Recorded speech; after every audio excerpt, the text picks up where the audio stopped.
Shalom frères et sœurs, et bien voilà, nous allons entamer le deuxième livre de Shemot. Et dans ce livre, dans la première paracha, Shemot, il y a quelque chose d'extraordinaire, c'est la révélation de l'essence même divine, du nom de Dieu.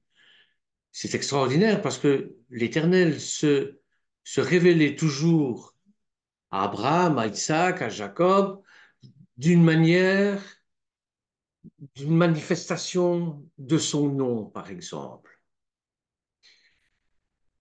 El Shaddai, le Dieu Tout-Puissant, euh, toutes les qualificatifs évidemment sont valables, c'est pas ça, hein. Et les qualificatifs traduisent bien sûr les caractères propres du nom.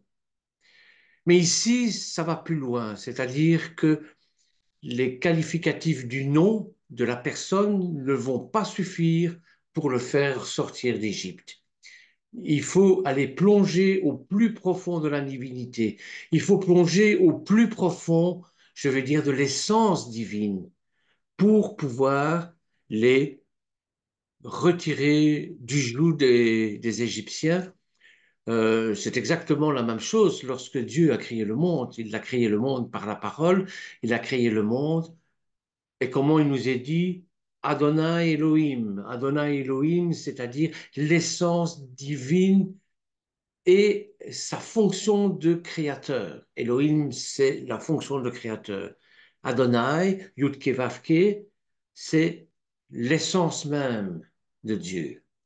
Alors, le tétragramme Yud-Ke Vav-Ke est l'une des ostracas, comme on dit. C'est-à-dire, c'est une explication fournie par la Bible en Shemot, donc au livre de Shemot, au livre de l'Exode en français.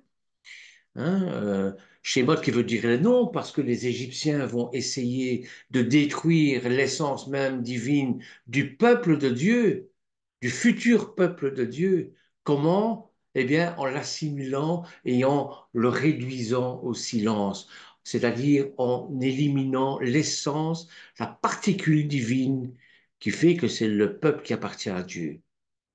Et c'est pour ça que le livre s'appelle Shemot.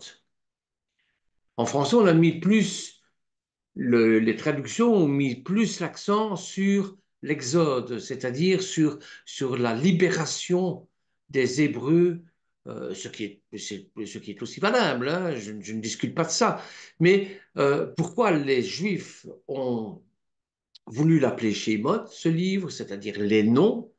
Eh bien, parce que les 70 nations qui représentent le peuple de Yaakov, qui vont représenter le peuple, parce qu'il faut la sortie d'Égypte pour pouvoir constituer le peuple. Eh bien, les 70 nations avec les 12 tribus, qui portent chacune un nom, vont être complètement effacées, sauf une, la tribu des Lévis. La tribu des Lévis. Et Moshe, qui est à Lévi, a été choisi pour l'Éternel justement pour les faire sortir d'Égypte. Et c'est à Moshe que l'Éternel va se révéler, va révéler son nom, révéler son essence, révéler la puissance de son essence. Vous verrez ça dans Shemot, donc en Exode, au chapitre 3, versets 13 à 14, lors de l'épisode du buisson ardent. Et lorsque Moshe demande à Dieu de se nommer, tout d'abord Dieu répond, Ayez Asher Ayez. C'est un jeu de mots théologique, je vais le dire comme ça, pour lequel il existe plusieurs traductions, mais qui contient 2 fois le verbe être. Vous savez qu'en hébreu, il y a le passé, il y a le futur, il n'y a pas de présent. C'est un passé, c'est un futur rapproché, je veux dire, le présent. Donc, dire le tétragramme, le traduire par je suis celui qui suis, ça ne veut strictement rien dire. Pour moi. Pour moi, ça ne veut rien dire.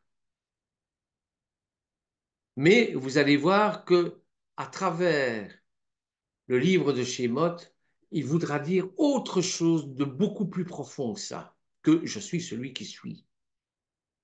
Ayez, Asher, ayez, hein, donc, il y a deux fois le verbe être, qu'on peut traduire en français par être ou devenir. Puis, devant l'assistance de Moshe, Dieu prononce lui-même le tétragramme, Yud Kevavke, qui provient du verbe être. Et le récit biblique est traduit en ces termes, hein, par Moïse. Moshe dit à Dieu, voici, je vais trouver les Israélites et je leur dis, le Dieu de vos pères m'a envoyé vers vous. Mais s'ils me disent, mais s'ils me demandent, quel est ton nom? Que leur dirai-je? Et l'Éternel dit à Moshe, je suis, ayez, celui qui doit devenir, qui vous fera devenir, qui vous fera être. Ayez, Asher, ayez. Voici ce que tu diras aux Israélites. Je suis, ayez, je suis, ayez, m'a envoyé vers vous pour que vous puissiez devenir le peuple que vous devez devenir. C'est ça que ça veut dire.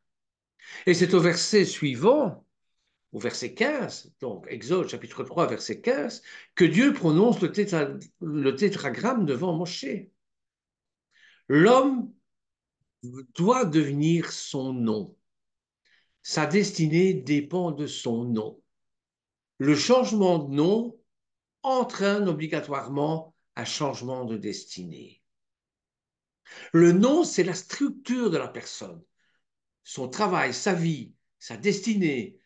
Alors, le changement de nom est un changement de son identité personnelle, de son essence profonde. Nous savons que les noms sont importants en hébreu car ils ont un caractère prophétique. Le nom est ce qui détermine la personne dans son accomplissement de l'être. Ayez, Asher, ayez. Yeshua, par exemple, ne pouvait pas s'appeler autrement que Yeshua. Parce que c'est le Fils de Dieu, parce que c'est Dieu incarné. C'est l'incarnation de Dieu. Yah Oshéa, Dieu qui sauve. Et à travers son nom, c'est déjà toute la destinée de Yeshua. C'est toute la destinée de l'humanité. À travers Yeshua, c'est toute l'humanité qui va être sauvée. C'est ça que ça veut dire Yeshua. Yah, qui est une forme abrégée de Adonai, de Yud Kevavke. Et Oshéa, qui veut dire sauver. Voilà. Donc, dans Yeshua, vous avez déjà le caractère messianique du salut. En effet, en hébreu, le début se dit par exemple Barishona au lieu de Bereshit, ou Baratata, ou Barosh, mais certainement pas Bereshit. Et quand on dit Bereshit, le tav de la fin du mot introduit automatiquement un nom. Bereshit, Akaes, au début de l'été par exemple. On ne peut pas dire Bereshit puis un verbe, ça ne se dit pas. Or, l'Éternel parle l'hébreu à la perfection. C'est sa langue sacrée. Il ne peut pas faire de fautes. Alors, pourquoi est-ce qu'il y a des fautes dans ce verset? Déjà, dans ce verset, je crois qu'il y a trois fautes. Pourquoi? Et parce que le copiste veut attirer notre attention. Hein? On ne peut pas dire Bereshit, puis mettre un verbe, ça ne se fait pas. Donc, il s'agit de comprendre la phrase des mots qui sont relatifs à la création elle-même. Et on ne vient pas de dire non plus que c'est Dieu qui a créé le monde. Bereshit bara Elohim. Dieu crée les Elohim. Le commencement crée les Elohim. Si on veut bien traduire, c'est comme ça qu'on doit le traduire. Or, c'est par notre émouna que l'on sait que c'est l'Éternel qui a créé le monde. Et ancré en nous bien avant de lire la Torah. Pourquoi? Ben parce que Bet, Resh, Aleph, Shin, Yud, Tav, hein, eh bien, ce sont les lettres qui, qui forment en réalité la création. On ne peut pas entrer dans les plusieurs degrés de création, hein, mais c'est ça. Alors, si on veut parler du nom, on va commencer déjà par Adam. Dans Genèse chapitre 2, verset 72, Elohim forma un Adam, poussière de Adama. À Adam, c'est l'homme. C'est l'homme constitué de la poussière. Adama, c'est la poussière, c'est le sol, c'est l'argile. Vous voyez? C'est la glace. Et le jeu de mots étymologique du rédacteur biblique est analogue au latin qui, avec le mot homo. Homo, ça vient de humus. L'humus, c'est la terre qui a formé l'homo. Vous voyez, je vous dis tout ça, c'est pour qu'on comprenne bien comment se forment les noms, hein. Et l'homo tire son origine de humus. Et cette étymologie populaire, parce que c'est une étymologie populaire, qui fait venir Adam d'Adama. Et on ne tient pas compte du mode de formation des mots dans la langue hébraïque. Du plus court au plus long, parallèlement à l'élaboration des notions, c'est donc Adam qui donne Adama et pas le contraire. C'est pas la terre qui donne Adama, Adam. C'est pas à Adama qui donne Adam. C'est Adam qui donne à Adama. Vous voyez? Dans le texte, la terre n'est nommée Adama qu'après la formulation par Dieu du projet de faire Adam. Auparavant, elle s'appelle Eretz. Il y a plusieurs mots pour dire terre. Il y a Tevel, il y a Eretz, il y a Adama, il y a la poussière, mais je ne sais plus comment on dit en hébreu, hein. Mais pourquoi Adam porte le nom de la partie la plus basse qui le détermine et non la partie la plus haute qui vient de son âme? C'est une question qu'on pourrait se poser. En réalité, Adama vient de l'édamote. Et l'édamote, ça veut dire quoi? Ça veut dire ressembler ou donner, ça dépend. Mais ici, dans ce contexte-ci, parce qu'il faut toujours faire face au contexte, dans ce contexte-ci, ça veut dire ressembler. Ça, c'est la racine avec un aleph qui caractérise le futur. Le futur, Adam. Adam est celui qui ressemblera au divin. Et un peu plus loin, on dira même qu'il est l'image, qu'il est le reflet de Dieu, Tselem. Voyez? Adomé, c'est celui qui tend à la ressemblance. Donc ça n'a rien à voir avec la terre. Avec cette terre où on a bien appelé le nom de son âme, qui est le fait de ressembler au divin. Tout cela pour vous montrer à quel point le nom est excessivement important en hébreu. Alors pourquoi la terre s'appelle-t-elle Adama? Eh bien, tu veux ressembler à Dieu. Alors il faut t'élever au-dessus de toi-même. Et la Torah nous dit non, pour monter vers Dieu, il faut descendre vers la terre. C'est tout le paradoxe de la Torah. Vous voyez, on ne nous demande pas de monter vers Dieu, mais quand il nous demande de descendre vers la terre. Adama, c'est l'endroit où va se créer la ressemblance, le tselem, la ressemblance. Et ce n'est pas en haut, mais en bas qu'on va voir la ressemblance. Pourquoi? Parce que la terre se reflète dans les cieux comme dans un miroir. Tout ce qui se passe sur la terre, ça se passe dans les cieux. Voilà pourquoi Adam signifie celui qui ressemble.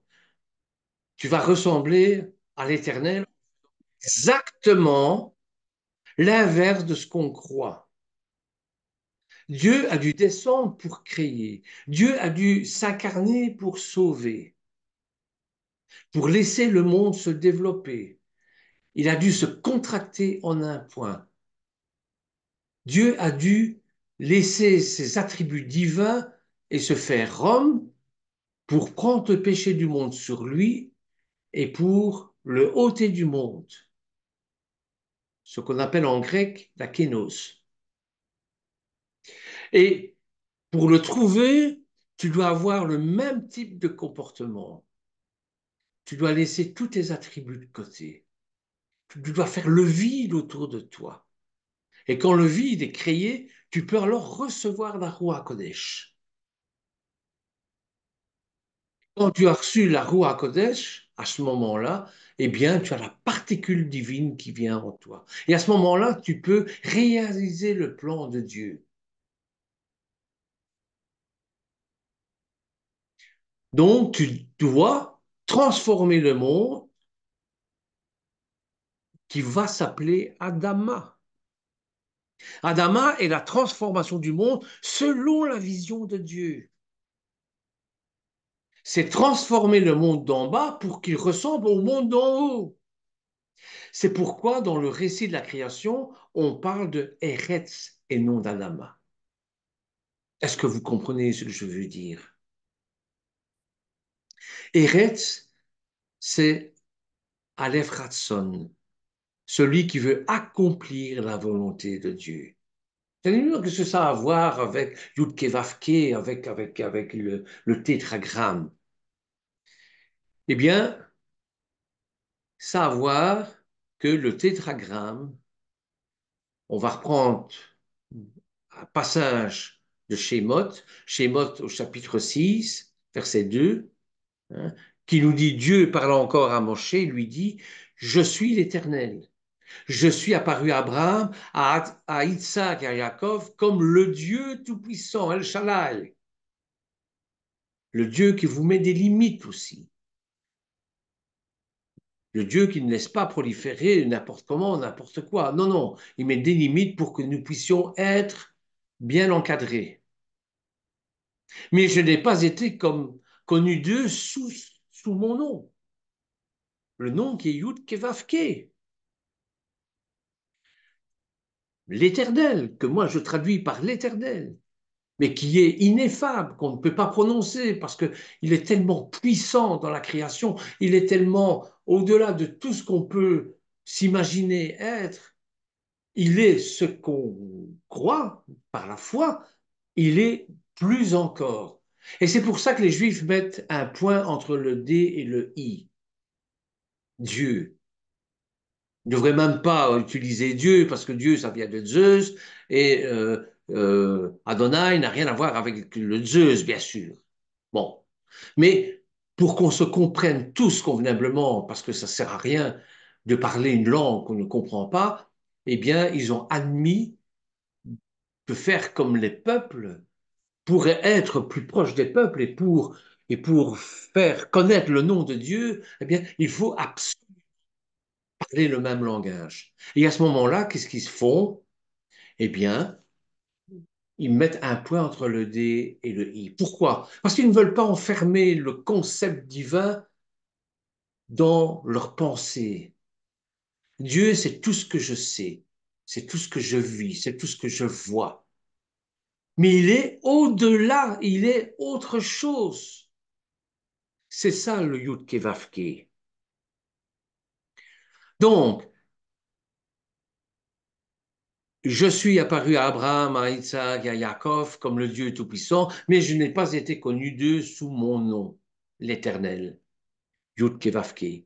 J'ai aussi établi mon alliance avec eux pour leur donner le pays de Canaan, le pays de leur pèlerinage, dans lequel ils ont séjourné. Si nous prenons les 12 noms des fils de Jacob, qui constituent les 12 tribus d'Israël, nous constatons que ces noms comportent au moins une lettre des 22 lettres de l'alphabet hébraïque. Et c'est ça, l'Eretz, c'est ça la particule du peuple juif. Vous voyez? Parce que l'essence divine qui se trouve dans leur nom, eh bien, c'est la signification du nom, c'est la signification de la mission qu'ils ont aussi. La mission de Yeshua, c'est de sauver l'humanité. Voilà. Pour nous, c'est la preuve de l'essence divine de ce peuple à travers le nom qu'il porte. Deux choses auxquelles le juif est soumis. Il y a deux choses. Le premier, c'est le choix du nom et le complet abandon à la providence. C'est Dieu qui dirige tout. Éternel qui impose et le nom et la fonction qu'il fera en Eretz Israël. Premier objectif d'un enfant de Dieu doit être de perfectionner sa foi. Et l'une des clés est de connaître l'identité de celui qui l'a sauvé et de connaître son identité sous le regard de Dieu. C'est ça.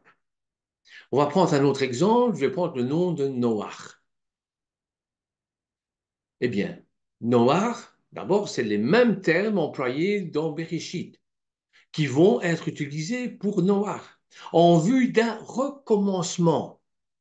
Recommencement de quoi? Ben de la création, puisque à cause de la chute, bon, l'immoralité est au plus haut point. Donc, l'histoire de Noach, c'est aussi un ménage à trois. C'est Adam, Hawa et le Nahash. Donc, Noé a cette fonction de recommencement du monde. Et pour ça, il a plusieurs niveaux de révélation, dont l'un est très important.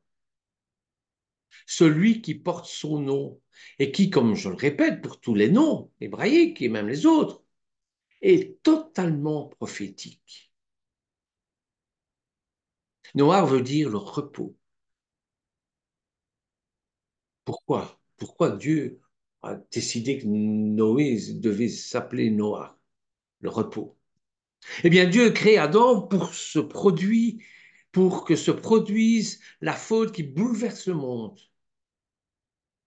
Et survient la malédiction de la terre, mais la première mission de la naissance de Noach consiste à consoler l'homme de la malédiction de la terre. Genèse chapitre 4, verset 25. Adam connut encore sa femme, elle enfanta un fils, elle l'appela du nom de Seth. Car, dit-elle, Dieu m'a donné un autre fils à la place d'Abel, d'Evel, parlons hébreu, d'Evel, que Caïn a tué. Et Seth eut aussi un fils, il l'appela du nom d'Enoch. Et c'est alors que l'on commença à invoquer le nom de l'Éternel. C'est à partir d'Enoch qu'on évoque le nom de l'Éternel. De l'Éternel. Remarque importante, c'est la première fois que les parents donnent un nom à leurs enfants. Avant, c'était des dimensions de l'Éternel. Monsieur Adam n'existe pas, c'est une dimension spirituelle, Adam, la dimension adamique. Hawa, c'est pas Madame Hawa, c'est pas Madame Ève. Hawa, ça veut dire la vie. Vous voyez, c'est une dimension spirituelle. Seth a eu un fils qui s'appelait Enoch, qui veut dire le mortel ou l'initié. Et c'est là que la mortalité sera définie dans le personnage. L'homme est définitivement mortel à partir d'Enoch.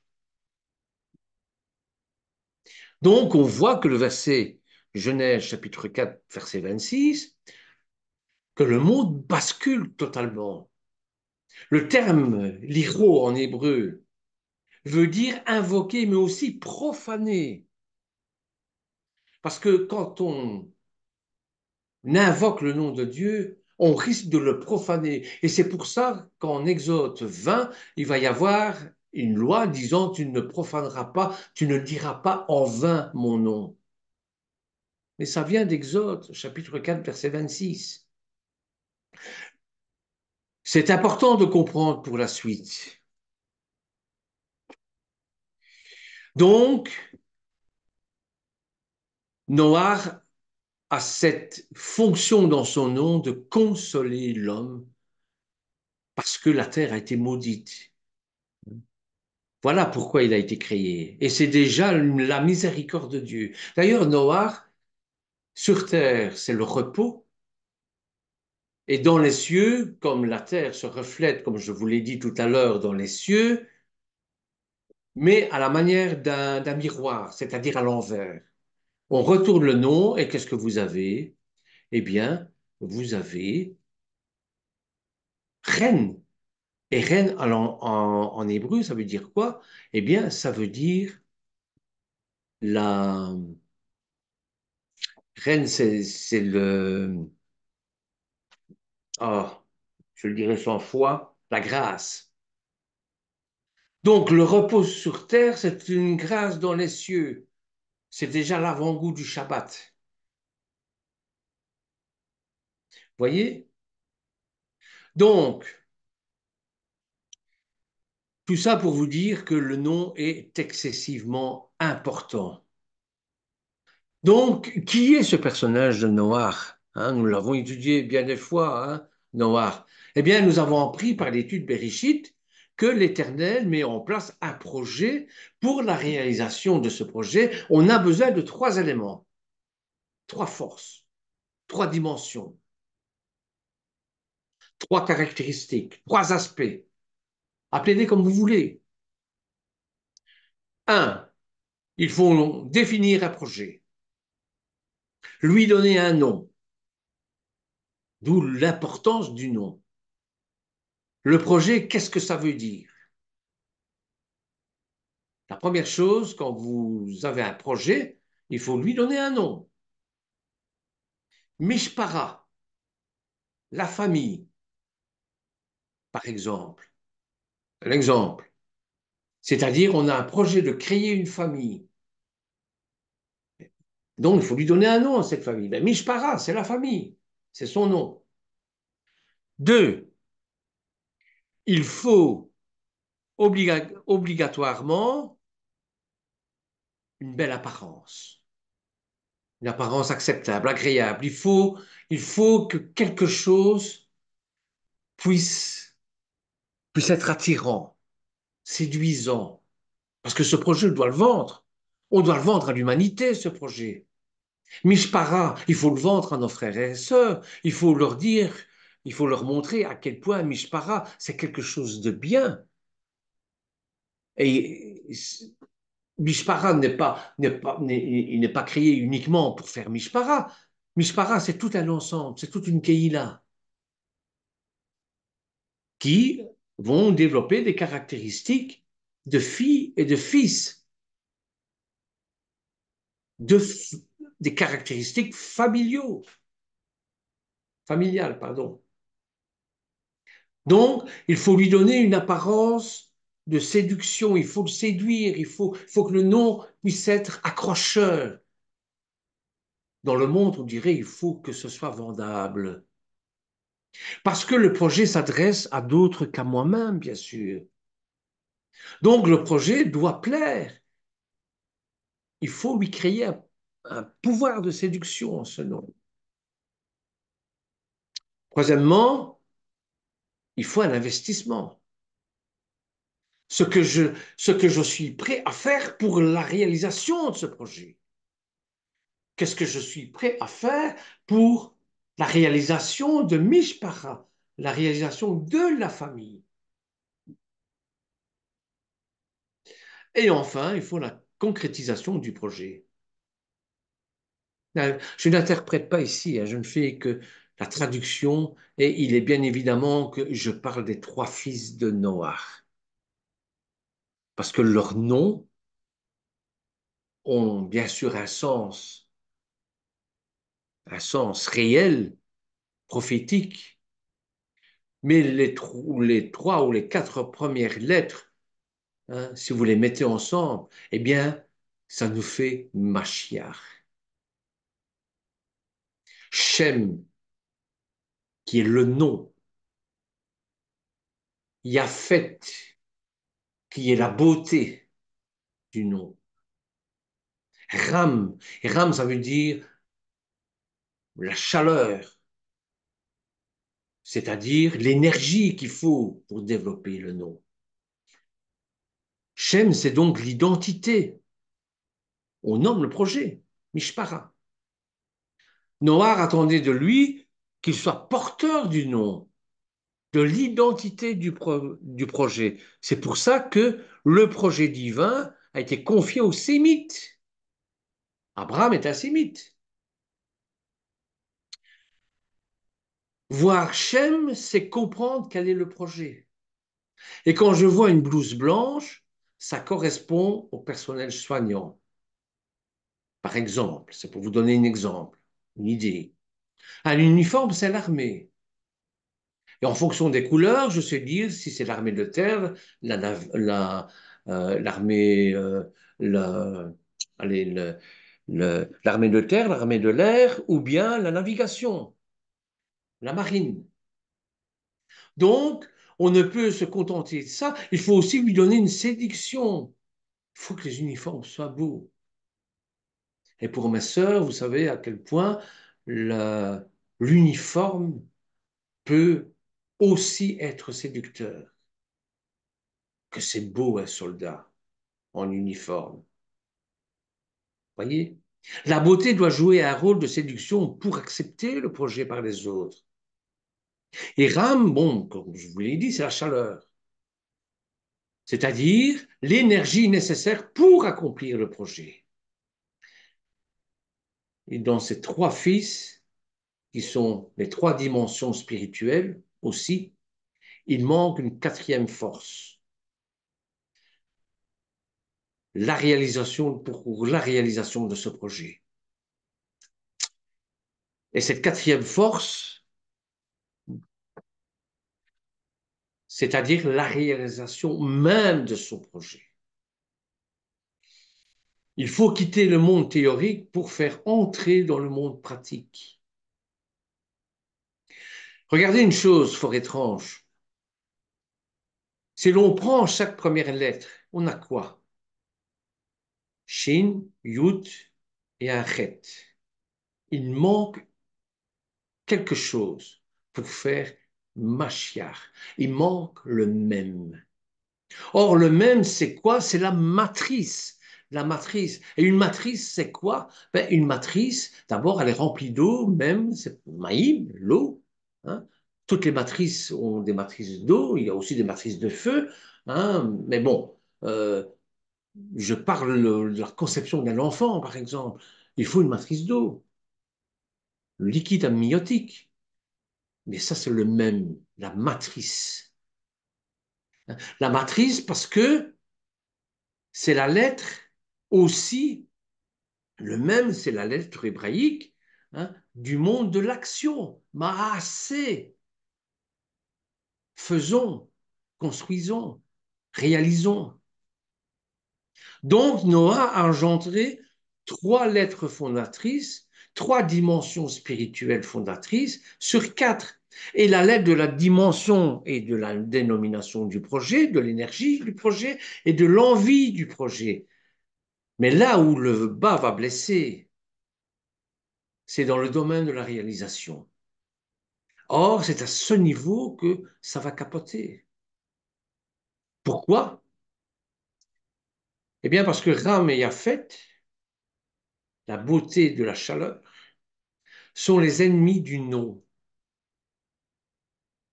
Et le changer et le danger de Rafet est de prendre en otage Shem. On parle beaucoup d'otages aujourd'hui. Je vais essayer de m'expliquer, je vais essayer d'être clair dans mes pensées. Donc, pour ne plus laisser la vérité s'exprimer, on prend Shem, le nom, en otage, avec la séduction comme son nom l'indique. Et le danger de Ram est d'éliminer tout ce qui ne pense pas comme lui. L'idéologie, c'est quelque chose de chaud. Il n'y a rien qui peut arrêter l'idéologie. Et ça, c'est Ram. Ce sont tous des systèmes politiques et religieux qui écrasent tout sur leur passage. J'ai raison, tu as tort. Ou bien tu te relis à ce que je dis ou je t'élimine. C'est ce qui se passe au Moyen-Orient aujourd'hui. Vous voyez?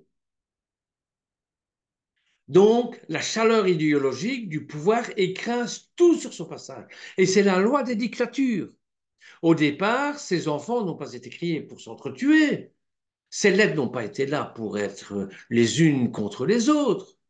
Ces idéologies ne sont pas là pour se combattre les unes les autres. Vous voyez? Non, ce ne sont pas des méchants. Ce sont des forces négatives. Le projet ne peut se faire sans chaleur, sans beauté, sans dénomination. Il faut qu'elles soient toutes complémentaires. Et le problème, c'est le conflit d'intérêts pour que chacun tire la couverture à soi. C'est ça le problème. Yafet va dire, attention, attention à ce que les autres vont comprendre. Embellis la réalité, fais-toi aimer. C'est ça, Yafet. Et Ram va dire, on se fout de ce que les autres vont dire. Il y en a qu'un qui, s'il y en a un qui bronche, moi je le zigouille, je l'élimine. Ça, c'est la chaleur, c'est, c'est, c'est la force idéologique, ça.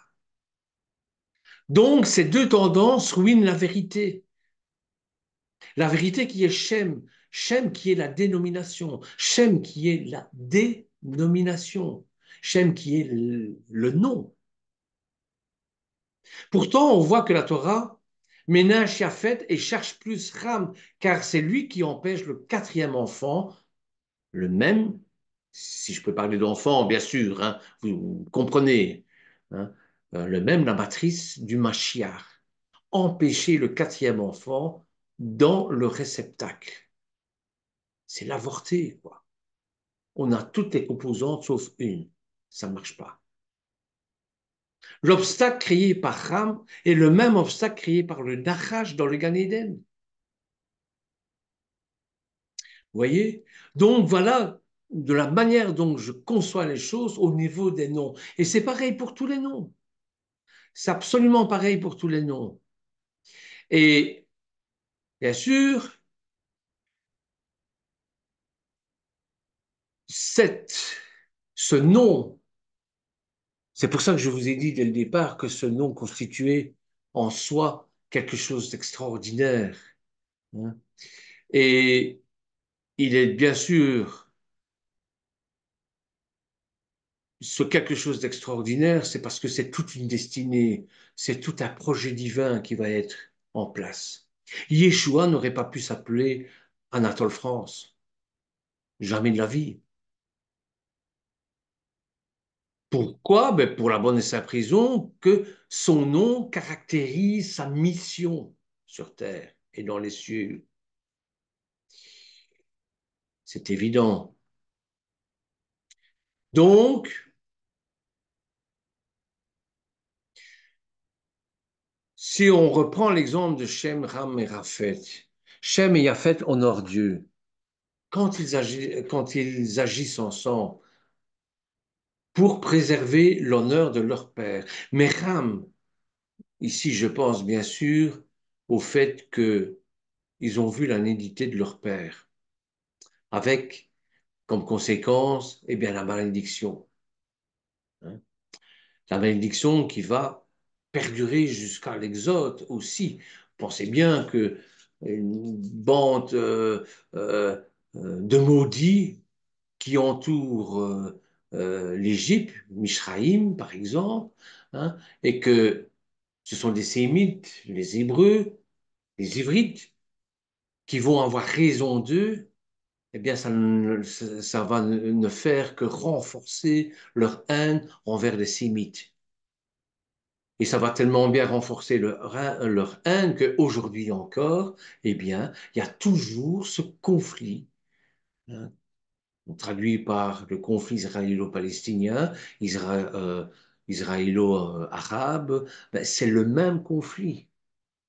C'est parce que la frustration des Mishraïm, hein, et des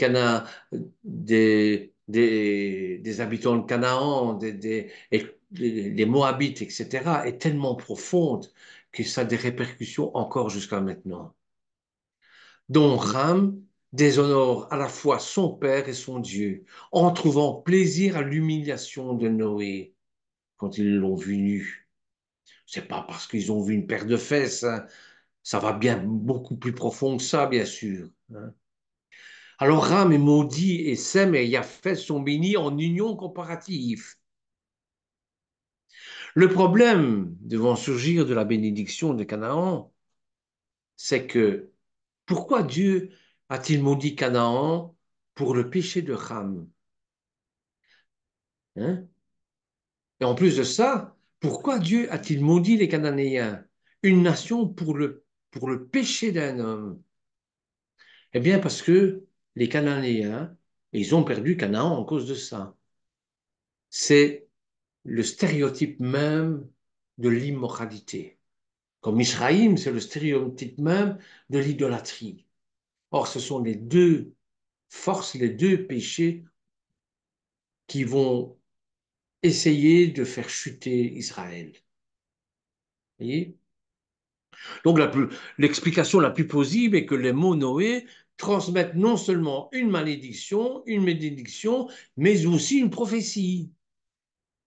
Et pendant qu'il soit vrai que le péché des pères sont reportés sur les fils, c'est seulement jusqu'à la troisième, voire la quatrième génération, comme il est dit en Exode au chapitre 20, verset 5.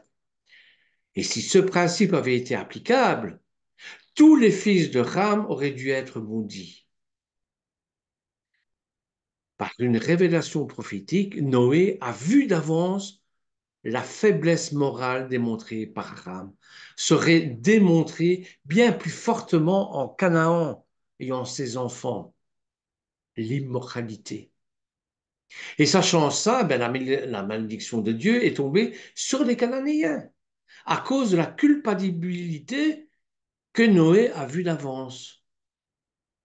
Donc l'accent se porte aussi sur le fait que les Cananéens seraient maudits à cause de leur péché, pas à cause de celui de Ham. Je ne suis pas responsable des péchés de mon père, mais je suis responsable de mes propres péchés. Ça oui. Et je crois que ça explique pourquoi les Cananéens, que Canaan du moins, est maudit et pas Ham ou ses autres fils. Le mot de Noé alors contient une prophétie et Canaan va refléter le plus, le plus, c'est Canaan qui va refléter le plus les faiblesses morales de son père, Ham. Et les Cananéens manifesteront cette même tendance dans leur société. Et à cause de l'iniquité des Cananéens, vue d'avance par Noah, parce que Noah est un prophète, hein, la malédiction de Dieu leur tombe dessus. Donc, le caractère de ces individus et leur destinée seront retrouvés collectivement et les nations émergeront d'eux. Il faut voir bien sûr la table des nations, mais ça c'est une autre question, bien évidemment, hein. Il faut voir aussi au niveau des territoires, hein. Ceci étant dit, ben, nous sommes toujours en conflit à cause des origines, du péché de ces origines-là. Voilà, donc, quand le divin s'incarne dans le non, eh bien, c'est toujours dans un but d'un ministère ou d'une mission, je vais dire divine, hein. Par exemple, Abraham et Sarai, donc Abraham et Sarai étaient stériles, spirituellement parlant. Pourquoi? Eh bien, parce qu'il faut la particule pour que Abraham, le Hé, la respiration de Dieu, la respiration, c'est deux poumons. Donc, Abraham, l'Éternel va donner sa respiration spirituelle, c'est-à-dire le Hé à Abraham et le Hé à Sarai, pour concevoir Yitzhak, le fils de la promesse. Yitzhak qui commence par un Yut. Le Yut, Ke, le Vav étant la séparation entre le monde matériel et le monde spirituel. Le monde d'en bas, le monde d'au-dessus. Hein? Mais pour revenir, par exemple, à ce ministère et cette puissance du nom de Dieu, eh bien, regardez ce qui se passe avec, je vais dire, Yehoshua, Josué, Yehoshua. Eh bien, regardez en Josué, chapitre 1, verset 1. Après la mort de Moshe, serviteur de l'Éternel, l'Éternel dit à Josué, fils de Nun, serviteur de Moshe, Moshe, mon serviteur est mort, maintenant lève-toi, passe ce Jourdain, toi et tout ce peuple, pour entrer dans le pays que je donne aux enfants d'Israël. C'est qui ce Yehoshua? C'est d'abord le préféré de Moshe. Comment son ministère va-t-il commencer? Eh bien, nous connaissons le ministère de Yehoshua, qui est une préfiguration de ministère de Yeshua. C'est exactement la même chose. L'un c'est terrestre, l'autre c'est spirituel. Essayons de comprendre comment on en est arrivé là. Eh bien, tout juif vous dira que le nom donné à l'enfant lors de la circoncision le 8e jour a une portée prophétique. Yeshua, comme je vous l'ai dit tout à l'heure, n'aurait jamais pu s'appeler Anatole France ou Dupont. Et Moshe, bien que c'est un nom égyptien, Moshe, sur terre, c'est un nom égyptien. Ça veut dire sorti des eaux. Mais dans les cieux, ça veut dire quoi? Je vous l'ai dit, tout ce qui est sur terre se reflète comme dans un miroir dans les cieux. Noah va devenir reine, c'est-à-dire le repos qui est une grâce. Moshe, le sauveur des eaux, va devenir dans les cieux Hachem. Vous voyez? Donc, faisons comme les Juifs et voyons où le nom de Yehoshua vient et selon la racine hébraïque. Regardons l'occurrence première de ce nom qui a en elle tout son sens. C'est la première fois qu'on rencontre ce mot, c'est à ce moment-là qu'elle prend tout son sens. Eh bien, la première fois que l'on rencontre Yehoshua, ça se trouve dans le texte des 10 explorateurs, c'est-à-dire dans Bamidbar, chapitre 13, verset 16. Apprends ta traduction, Louis II, c'est plus facile. Donc, Nombre, Bamidbar, chapitre 13, verset 16, nous dit tels sont les noms des hommes que Moshe envoya pour explorer le pays. Moshe donna à Osée, Oshéa, fils de Nun, le nom de Josué, Yehoshua. Vous allez voir que cette traduction ne colle pas dans la compréhension que nous devons avoir. Pour l'occurrence du nom, alors voici en hébreu comment on le dit. Ele shmot eyat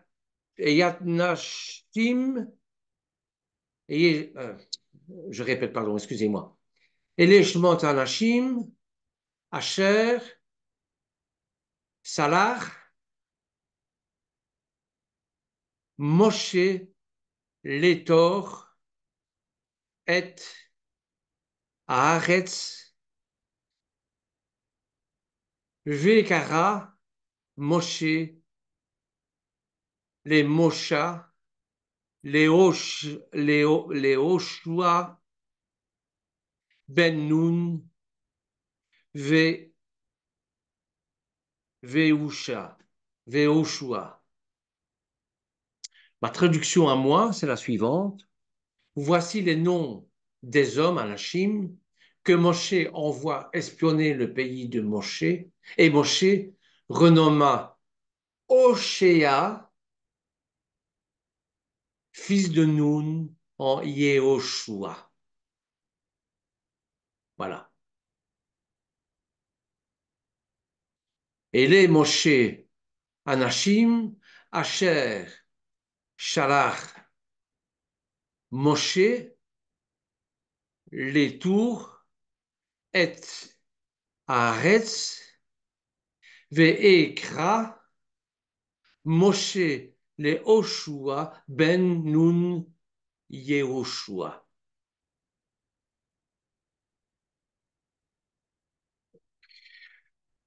Donc, je répète ma traduction, qui n'est qu'à moi, bien sûr. Hein. Voici les noms des hommes que Moshe envoie espionner le pays. Et Moshe renomma Oshéa, fils de Nun, en Yehoshua. Qu'est-ce qui s'est passé? Eh bien, la racine Oshua, qui est la racine du salut, la racine de sauver, c'est quelqu'un qui porte la dimension du salut déjà en lui, dès sa naissance. Et voilà que Moshe va utiliser, va faire descendre le Yud divin, va aller rechercher le Yud divin pour que Oshéa redevienne Yehoshua, le sauveur, grâce à l'Éternel. Et l'entreprise de Yehoshua ne peut se faire que grâce à ce Yud. Rien que la lettre divine du tétragramme va changer la destinée de cette personne. Ça a été le cas avec Abraham, hein, qui a bénéficié à Abraham et Sarai, qui ont bénéficié de la respiration divine des deux et pour pouvoir engendrer une multitude de nations. Mais c'est grâce aux deux lettres du tétragramme. Donc, il y a tellement d'appels particuliers au niveau des ministères. Et nous sommes dans un appel tellement particulier que même Moshe se rend compte qu'il manque quelque chose à Oshéa au niveau de la valeur numérique. Le E vaut 5, le Yut vaut 10. Donc, faisons descendre le Yut avec la contraction du E de Oshéa.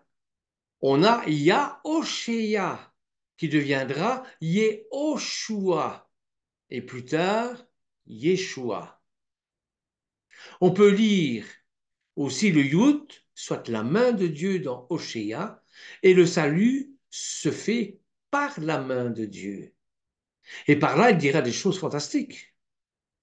Il aura une espérance insoupçonnée. Les 10 autres explorateurs diront que ce n'est pas possible de conquérir Canaan, mais que Yehoshua, et j'en suis persuadé, c'est la dimension céleste. Le Yud féconde le Hé, soit le souffle de Dieu qui va tout ébranler. Alors la descente du Yud, pourquoi c'est le Yud que Moshe a choisi? Pourquoi et pas une autre lettre? Eh bien parce que les autres lettres étaient déjà prises. Et regardez en Bereshit chapitre 48 versets 8 à 21, Bereshit 48, 8 à 21, je terminerai là-dessus. Israël regarda les fils de Joseph et dit, qui sont ceux-ci? Et Joseph répondit à son père, ce sont mes fils que Dieu m'a donnés ici. Israël dit, fais-les, je te prie, approcher de moi pour que je les bénisse. Ce n'est pas Yaakov qui les bénit ici, c'est Israël, la dimension Israël. Et les yeux d'Israël étaient appesantis par la vieillesse, ils ne pouvaient plus voir. Et Joseph les fit approcher de lui, et Israël leur donna un baiser et les embrassa. Yaakov a retrouvé son fils Joseph en Égypte. Il va mourir. Il va mourir en donnant sa bénédiction à la postérité de Yaakov, comme Moshe dans la paracha. Puis Israël regarda les fils de Joseph et demanda, qui sont ceux-ci? Et Joseph répondit à son père, ce sont mes fils. Dieu me les a donnés ici, en Égypte, pas en Israël, pas à Canaan, en Égypte. Israël, la dimension d'Israël, la deuxième dimension de Yaakov dit, fais-les approcher de moi pour que je les bénisse. Et la vue d'Israël avait baissé à cause de la vieillesse. Il ne voyait plus bien. Joseph les fit approcher de lui. Israël les embrassa et les étreignit tendrement. Israël dit à Joseph, je ne pensais pas revoir ton visage, et voici que Dieu me fait même voir ta descendance. C'est toujours Israël, la dimension Israël qui parle ici. Joseph les retira des genoux de son père et se prosterna jusqu'à terre devant lui.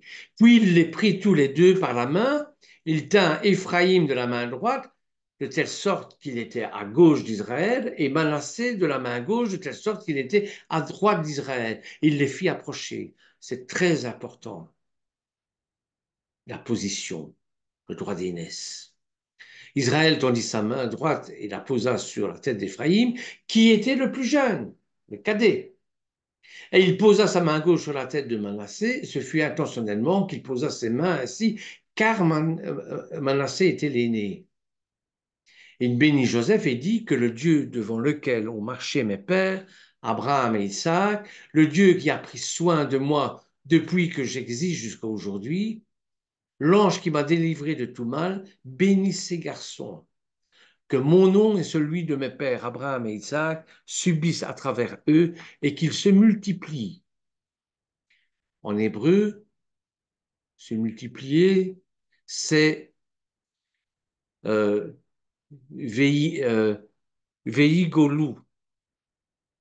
Veigolou, ça veut dire qu'ils se multiplient comme des poissons, qu'ils prolifèrent. Donc, euh, qu'ils se multiplient abond, qu'ils se multiplient abondamment à l'intérieur du pays. Puissent-ils multiplier à l'infini au milieu des contrées. Veillez-Gudou, qu'il multiplie. La racine de ce verbe veillez-Gudou, c'est la racine d'ar, qui veut dire le poisson. Avec un vaf, le signe, c'est la crucifixion. Et un yut, le bras de l'Éternel. Daga est une racine primaire qui veut dire multiplier, augmenter, accroître. C'est une racine commune avec les poissons. Et quel est le signe du christianisme, des disciples des Talmudim Shel Yeshua? C'est quoi? Eh bien, c'est le poisson. Voyez à quel point le nom est excessivement important. Hein? Parce que si on ajoute des lettres pour former des mots, pour former le sens des mots, c'est tout, c'est tout un univers qui s'entremêlent. Évidemment, si on traduit ça sans faire de l'étymologie et sans décortiquer les racines, on va dire, bon, ben oui, qu'ils croissent, bon, qu'ils leur mangent, oui, mais c'est plus profond que ça. Voyez? Voilà, frères et sœurs, ce que j'avais à vous dire sur les noms. Le nom, c'est quelque chose d'extrêmement important. Nous rencontrerons encore bien des fois des, des dimensions divines dans le nom, hein, dans les matriarches aussi. Hein, bon, nous allons voir ça hein, de plus belle. Que le Seigneur vous bénisse en tout cas. Merci de m'écouter. Merci de m'avoir écouté. Merci pour votre fidélité. Et je vous donne rendez-vous la semaine prochaine, même heure, pour la paracha Vayera, hein, du moins le commentaire de la paracha Vayera, un commentaire qui sera tiré de la paracha Vayera. Hein. Que l'Éternel vous bénisse. Amen.